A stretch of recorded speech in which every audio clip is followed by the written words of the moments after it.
आज हम लोग सॉल्व करेंगे 10th क्लास के चैप्टर कोऑर्डिनेट ज्योमेट्री के एक्सरसाइज 7.1 से क्वेश्चन नंबर 5। इस क्वेश्चन में हम लोगों को दिया है in a classroom 4 friends are seated at the points A, B, C and D as shown in the figure. Champa and Chameli walk into the class and after observing for a few minutes, Champa asks Chameli, "Don't you think ABCD is a square?" Chameli disagrees. Then using distance formula, find which of them is correct. तो question में बोला गया है कि 4 friends हैं जो कि points A, B, C और D पर बैठे हुए हैं, ठीक है। तभी वहाँ पर 2 फ्रेंड्स आती हैं, चंपा और चमेली, और थोड़ी देर उनके सिटिंग अरेंजमेंट को ऑब्जर्व करने के बाद में चंपा चमेली से पूछते हैं कि क्या तुम्हें नहीं लगता कि ABCD एक स्क्वायर है। इस पर चमेली डिसएग्री करती है। तो हम लोगों को डिस्टेंस फॉर्मूला का यूज़ करके पता लगाना है कि दोनों में से कौन सही है। तो क्या करना है हम लोगों को पता लगाना है कि ABCD एक स्क्वायर है या फिर नहीं है। तो हम लोग क्या करें, सबसे पहले यहाँ पे जो 4 पॉइंट्स दे रखे हैं सबको एक बार ज्वाइन करा देते हैं। तो A से हम लोगों ने B को ज्वाइन कराया, B से C को ज्वाइन करा रहे हैं, C से D को और A और D को। साथ में हम लोग डायगोनल्स भी ड्रॉ कर देते हैं। तो AC डायगोनल ड्रॉ किया और BD डायगोनल ड्रॉ किया, और इस तरीके से हम लोगों के सामने ABCD क्वाड्रिलेटरल तैयार हो जाता है। अब हम लोगों को पता करना है कि ABCD जो क्वाड्रिलेटरल तैयार हो रहा है ये अपने आप में एक स्क्वायर है या फिर नहीं है। तो जब भी कभी हम लोगों को क्वेश्चन पूछा जाए कि बताइए कि दिया गया क्वाड्रिलेटरल एक स्क्वायर है या फिर नहीं है, तो हम लोग क्या करते हैं, क्वाड्रिलेटरल की ऑल 4 साइड्स की लेंथ फाइंड करते हैं। साथ में जो उस क्वाड्रिलेटरल के दोनों डायगोनल्स होते हैं उनकी लेंथ फाइंड करते हैं।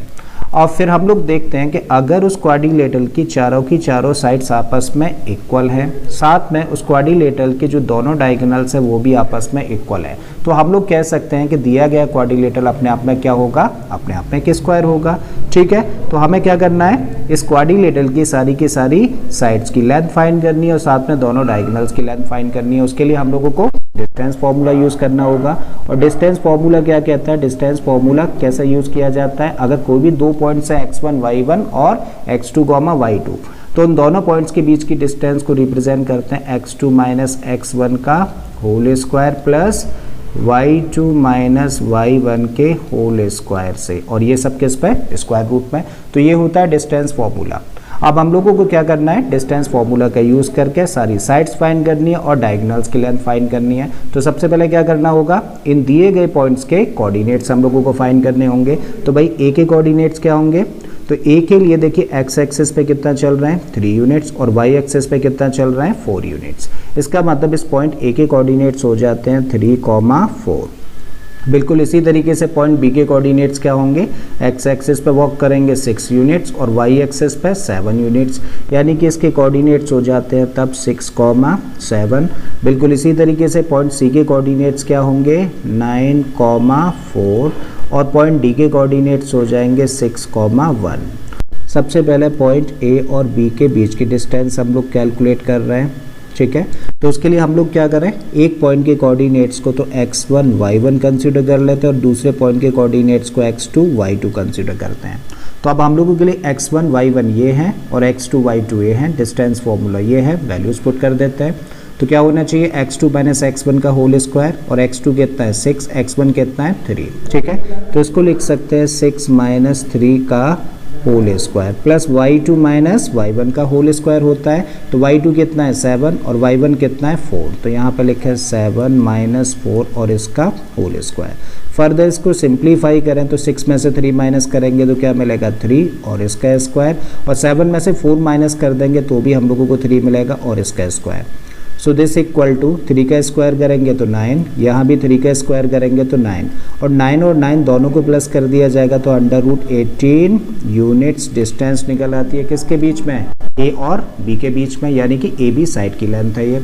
अब हम लोग निकाल रहे हैं पॉइंट B और C के बीच की डिस्टेंस, यानी कि BC साइड की लेंथ। इसके लिए हम लोग इसको तो x2 y2 ही रहने देते हैं और इस पॉइंट के कोऑर्डिनेट्स को मान लेते हैं अब x1 y1, और फिर से क्या कर रहे हैं, डिस्टेंस फॉर्मूला।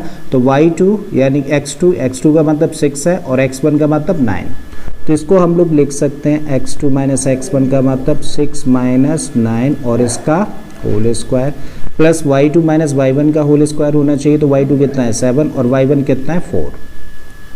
तो 7 माइनस 4 का whole square. So this equal to, इसको आगे सिंप्लीफाई करते हैं तो 6 में से 9 माइनस करेंगे तो माइनस का 3 होगा और इसका स्क्वायर, प्लस 7 में से 4 माइनस किया तो 3 मिला और इसका square. So this can be return, एक नेगेटिव नंबर का स्क्वायर पॉजिटिव और 3 का स्क्वायर करेंगे तो 9 मिलेगा, यहाँ 3 का स्क्वायर करेंगे तो यहाँ भी 9। इसका मतलब दोनों को प्लस कर देंगे तो अंडर रूट 18 यूनिट्स, यहाँ भी लेंथ निकल के आती है। अब पॉइंट सी और डी के बीच की डिस्टेंस निकाल रहे हैं अगेन यूजिंग डिस्टेंस फॉर्मूला। उसके लिए x1 y1 इसको रहने देते हैं और इसके कोऑर्डिनेट्स को मान लेते हैं x2 y2। तो x2 माइनस x1 यानी कि 6 माइनस 9 होना चाहिए, तो 6 माइनस 9 और इसका होल स्क्वायर प्लस y2 कितना है 1 है और y1 कितना है इसके इसमें 4 है, तो 1 माइनस 4 और इसका स्क्वायर। फर्दर इसको सिंप्लीफाई करें तो 6 में से 9 माइनस करेंगे तो मिलेगा माइनस का 3 और इसका स्क्वायर, 1 में से 4 माइनस करेंगे तो मिलेगा माइनस 3 और इसका स्क्वायर। फर्दर इसको लिख सकते हैं, देखो एक नेगेटिव नंबर का स्क्वायर करोगे तो पॉजिटिव और 3 का स्क्वायर होता है 9। बिल्कुल इसी तरीके से यहाँ भी क्या आएगा 9 और दोनों को प्लस करने पे क्या मिलेगा अंडर रूट 18 यूनिट्स। ठीक है, अब पॉइंट डी और ए के बीच की डिस्टेंस कैलकुलेट करें तो यहाँ भी हम लोग कोऑर्डिनेट्स कंसीडर कर लेते हैं। ये तो x2 y2 ही रहने देते हैं और इसको x1 y1 और फिर से डिस्टेंस फॉर्मूला तो x2 माइनस x1 यानी कि 6 माइनस 3 का होल स्क्वायर प्लस y2 कितना है 1 है और y1 कितना है 4 है, तो 1 माइनस 4 का whole square. So this can be written as, देखो 6 में से 3 माइनस करोगे तो 3 और इसका स्क्वायर प्लस 1 माइनस 4 का मतलब क्या हुआ माइनस 3 और इसका स्क्वायर। सो 3 का स्क्वायर क्या होता है 9 और माइनस 3 का भी स्क्वायर क्या होगा इसका भी होगा 9। सो दोनों को प्लस कर देंगे तो कितना आ जाएगा अंडर रूट 18 यूनिट्स। क्लियर है, तो हम लोगों ने इस क्वाड्रिलेटरल की सारी साइड्स की लेंथ फाइंड कर ली है। अब हम लोगों को क्या करना है डायगोनल्स की भी लेंथ फाइंड करनी है। तो पहला डायगोनल क्या है AC, तो अब हम लोग निकाल रहे हैं डायगोनल AC की length and this equal to again distance formula लगाना है। तो एक पॉइंट के कोऑर्डिनेट्स को तो x1 y1 ही रहने देते हैं और दूसरे के कोऑर्डिनेट्स को अब मान लेते हैं हम लोग x2 y2। तो क्या होना चाहिए x2 माइनस x1 यानी कि 9 माइनस 3। यहाँ पे हम लोगों ने रखा 9 माइनस 3 और इसका square plus y2 minus y1, तो y2 की जगह पे क्या है 4 और y1 की जगह पे भी 4 है, तो यहाँ रखा हम लोगों ने 4 माइनस 4 और इसका square. So this equal to, देखो 9 में से 3 माइनस करेंगे तो कितना मिलेगा 6 और इसका स्क्वायर और 4 में से 4 माइनस करेंगे तो 0 और 0 का square. So this equal to what, 6 का स्क्वायर करेंगे तो 36 और 0 को प्लस करेंगे 36 ही रहेगा और अंडर रूट 36 का मतलब क्या हुआ 6 यूनिट्स, जिसका मतलब पहले डायगोनल की लेंथ आ जाती है 6 यूनिट्स। दूसरा डायगोनल क्या है BD है। अब निकालते हैं B और D के बीच की distance again using distance formula.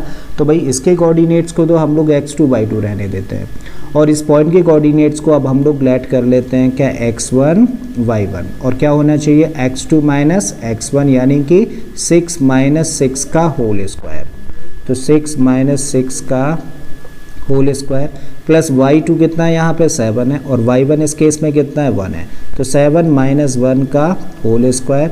Further इसको सिंप्लीफाई करें तो 6 में से 6 माइनस किया तो 0 और 0 का स्क्वायर प्लस 7 माइनस 1 का मतलब होता है 6, तो यहाँ पे लिख सकते हैं हम लोग 6 का square.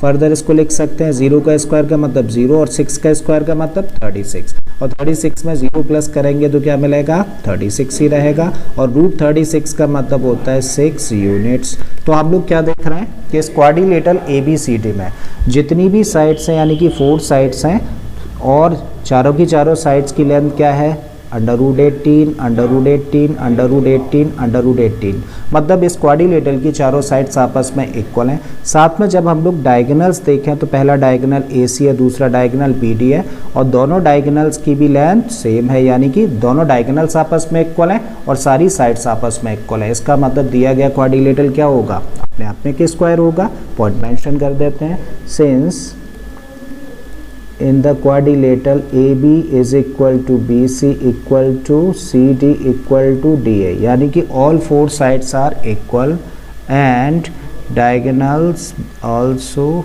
equal, diagonals are also equal। तो एक क्वाड्रिलेटरल में क्योंकि सारी साइड्स आपस में इक्वल हैं, साथ में जो डायगोनल्स भी हैं वो भी आपस में इक्वल हैं, therefore ABCD is a square और यही हम लोगों को आइडेंटिफाई करना था, पता लगाना था। ठीक है, उम्मीद है स्टूडेंट्स कि आप लोगों के क्वेश्चन अच्छे से समझ आ गया होगा। अगर ऐसा है तो प्लीज़ वीडियो को लाइक कर दें, चैनल को सब्सक्राइब कर लें और बाकी के इसी तरीके के क्वेश्चंस के लिए प्लेलिस्ट में चले जाइए। ऑलरेडी इस तरीके के मैंने बहुत सारे क्वेश्चंस अपलोड किए हैं। मैं फिर से आता हूँ एक नए क्वेश्चन, एक नए कॉन्सेप्ट के साथ में। Till then keep learning and thank you for watching this video.